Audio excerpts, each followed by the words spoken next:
अगर स्टूडेंट्स ही ना होंगे तो ना तो यहाँ प्रोफेसर दिखेंगे आपको, ना एडमिनिस्ट्रेटिव स्टाफ दिखेगा। स्टूडेंट से यूनिवर्सिटी है, ना कि प्रोफेसर से, क्योंकि दिल्ली विश्वविद्यालय का अपना बजट इतना है कि इतने रिसोर्सेज से इक्विप्ड है वो। जो बात रहती है हमेशा कि फंड्स नहीं है, फंड्स नहीं है, तो ऐसा नहीं है। मैं भी सर से मिला था तो उन्होंने कहा था फंड्स की कमी नहीं है हमारे पास, फंड्स बहुत हैं, हम लोग जो चाहें वो काम हम कर सकते हैं। तो ये बहुत बड़ी बात है। जो आउटर के जो कॉलेज है वहाँ समस्याएं ज़्यादा हैं as compare to north campus और साउथ कैंपस।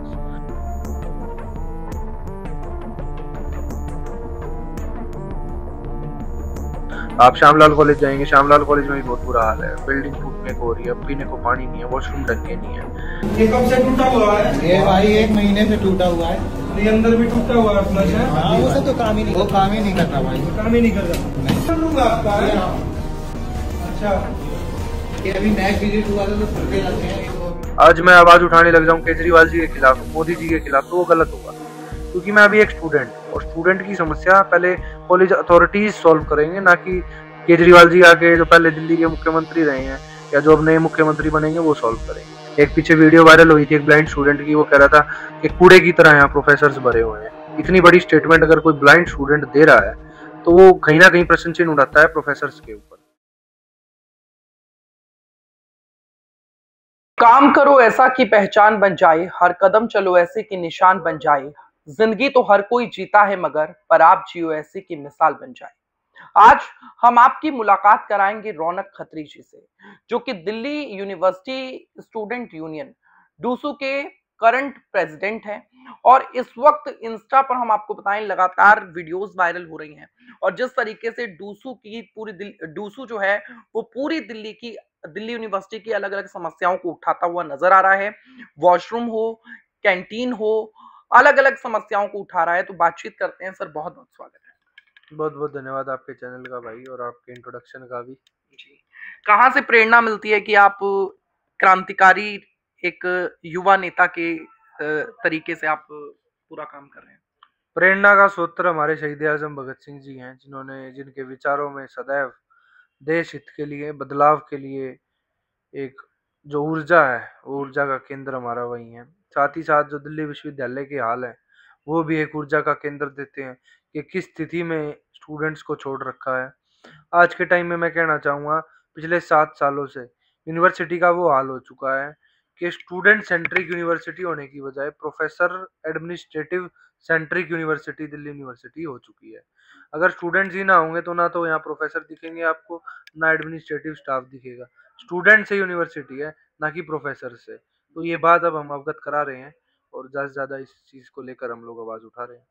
मतलब आपकी बातों को सुनकर लगता है कि कहीं ना कहीं स्टूडेंट्स के साथ अन्याय होता है यहाँ पे। तो ऐसा क्या हो रहा है गलत स्टूडेंट्स के साथ? कौन कौन से मुद्दे हैं? जैसे पिछले 7 सालों में आप पोलो ग्राउंड, एक स्पोर्ट्स का ग्राउंड है, आप जाके देखेंगे वहाँ, तो पोलो ग्राउंड में ना तो ढंग का जॉगिंग का ट्रैक है, ना ही वहाँ पे लाइट्स अभी तक चल रही हैं। वॉशरूम की और पानी की समस्या थी, जो कि हमने इंजीनियरिंग डिपार्टमेंट से विद इन 1 मंथ में वो ठीक करवा दी। कमरे हैं, कमरे बंद पड़े हैं। स्टूडेंट्स एग्जामिनेशन सेंटर जाता है, कभी इधर जाना पड़ता है उसको, कभी उधर जाना पड़ता है। उसके लिए मैंने एक हेल्पलाइन लॉन्च की अपनी डुस्सू की तरफ से। तो स्टूडेंट की परेशानियों का अंत नहीं है दिल्ली विश्वविद्यालय के अंदर, एक के बाद एक परेशानी हमें दिल्ली यूनिवर्सिटी में देखने को मिलती है। पर समस्याओं का समाधान एडमिनिस्ट्रेटिव अफसरों के हाथ में है। जिसका समाधान हो रहा है, जहां जहां हम जा रहे हैं वहां वहां समाधान हम लोग करवा के आ रहे हैं।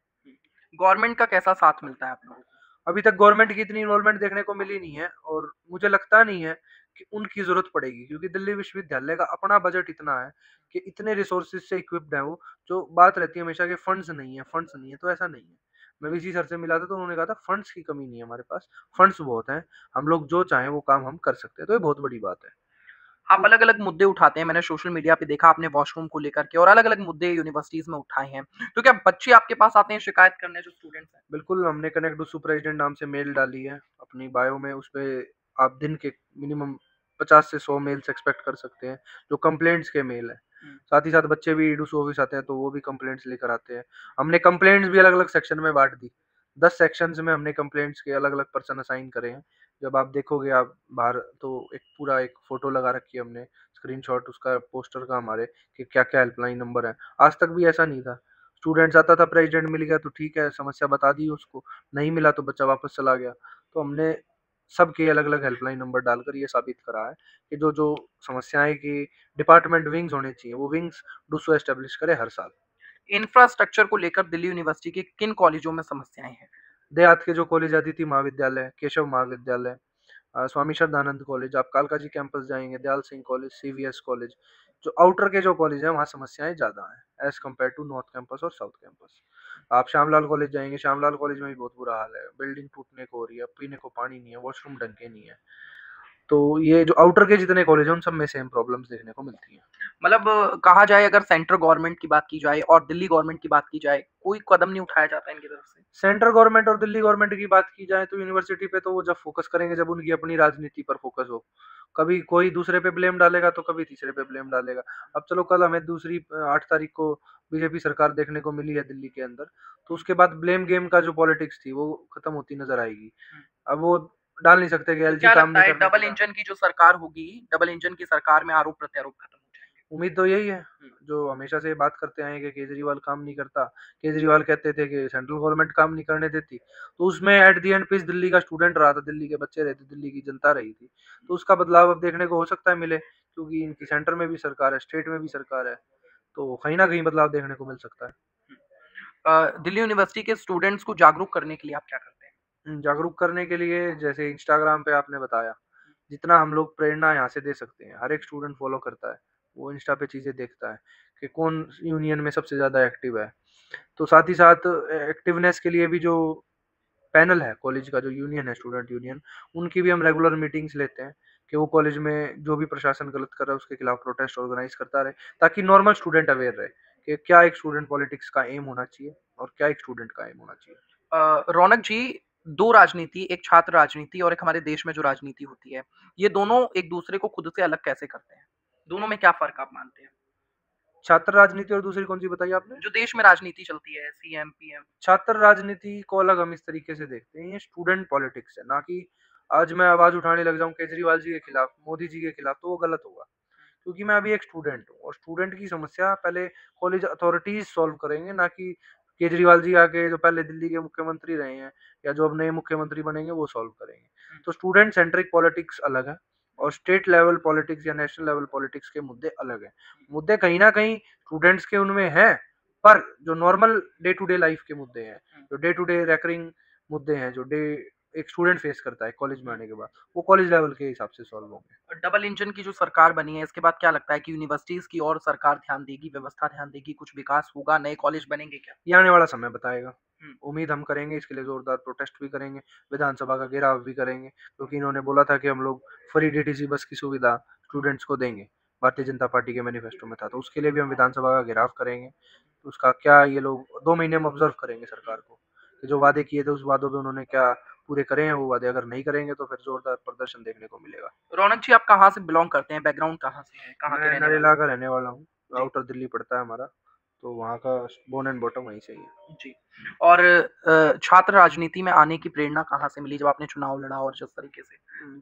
छात्र राजनीति की कोई प्रेरणा सच नहीं थी कि हमें चुनाव लड़ना है, या मन में ऐसा प्रॉब्लम्स देखी स्टूडेंट फेस कर रहे हैं, फिर वहीं लीडर्स को देखा कि जो जनता है, जिन्होंने स्टूडेंट ने जिनको चुन के भेजा है वो काम नहीं कर रहे, तो उनके खिलाफ एक मन में आक्रोश पैदा हुआ, तो उस आक्रोश के खिलाफ फिर हमने ये रास्ता चुना। जो शिक्षक हैं, जो प्रोफ़ेसर हैं, वो कैसा काम रहता है उनका? पूरे कॉलेज में किस तरीके से वो चीज़ें को करते हैं? अलग-अलग कॉलेजेस की अगर मैं बात करूँ। अलग अलग कॉलेजेस में ये प्रोफेसर के हिसाब से है। कई प्रोफेसर्स बहुत अच्छे हैं जो टाइमली क्लासेस लेते हैं, स्टूडेंट्स को अच्छे से पढ़ाते हैं, और कई प्रोफेसर्स आपको यूनिवर्सिटी में ऐसे भी देखने को मिलेंगे जो पूरे महीने में एक भी क्लास नहीं लेते, ऐसे भी प्रोफेसर्स हैं। एक पीछे वीडियो वायरल हुई थी एक ब्लाइंड स्टूडेंट की, वो कह रहा था कि कूड़े की तरह यहाँ प्रोफेसर्स भरे हुए हैं। इतनी बड़ी स्टेटमेंट अगर कोई ब्लाइंड स्टूडेंट दे रहा है तो वो कहीं ना कहीं प्रश्न चिन्ह उठाता है प्रोफेसर्स के ऊपर। दिल्ली यूनिवर्सिटी की राजनीति सालों से चलती आ रही है। अभी तक देखने को नहीं मिला था कि कोई ऐसा प्रेज़िडेंट हो जो कि एक सिंघम की तरह पूरे कॉलेज में घूमे, अलग-अलग कैंपसेस में घूमे और समस्याओं को उठाए। तो आप जिस तरीके से वीडियो बनाते हैं, प्रॉपर आप जाते हैं, अपनी टीम के साथ आप जाते हैं और खुलासे करते हैं, वॉशरूम्स आपने दिखाए। तो अगर बात की जाए वॉशरूम्स गंदे हैं, तो उसकी वजह कौन है? कारण कौन है? क्या है? प्रशासन का स्टूडेंट्स की तरफ ध्यान ना देना उसका कारण है। प्रिंसिपल ध्यान नहीं देते कि साफ सफाई है या नहीं है, एडमिनिस्ट्रेटिव स्टाफ ध्यान नहीं देता, उनके वॉशरूम उनके सब कुछ ओके मिलेंगे, पर स्टूडेंट्स की चीज़ों में हमेशा कहीं न कहीं कमी रही है। जब खुद आप जाते हैं, तो क्या बदलाव होता है? बदलाव होता है, आपके जाने के बाद स्थिति बदलती है? स्थिति बदलती है। हर एक जिस जिस कॉलेज में आज तक हम गए हैं वहाँ समस्याएं थी तभी हम गए हैं। इन कॉलेज में समस्या नहीं है, वहाँ हमारी अभी तक विजिट भी नहीं लगी है, क्योंकि जहाँ हमारी जरूरत है हमें वहीं जाना चाहिए। तो जिन कॉलेजेस में गए हैं प्रिंसिपल ने 1 हफ्ते का टाइम मांगा और उस पर सुधार देखने को मिला है अभी तक। ठीक है, अंत में क्या संदेश देंगे बच्चों के लिए और सरकार के लिए, प्रशासन के लिए? प्रशासन के लिए, बच्चों के लिए, सबके लिए एक संदेश है। अगर आप अपनी मांगों को पूरा कराना चाहते हो तो आपको उसके लिए एक्टिव होना पड़ेगा। एक्टिवनेस के लिए आपको स्टूडेंट पॉलिटिक्स में आगे आना होगा, अपनी रूपरेखा खुद बनानी होगी, खुद चुननी होगी, तभी प्रशासन आपकी बात सुनेगा। ठीक है, बहुत बहुत धन्यवाद। तो रौनक खत्री जी हमारे साथ मौजूद थे, तमाम मुद्दों पर हमने बातचीत की। इस वीडियो को आप शेयर करें, अपनी राय जरूर बताएं और देखते रहें तहलका दिल्ली। बहुत बहुत धन्यवाद।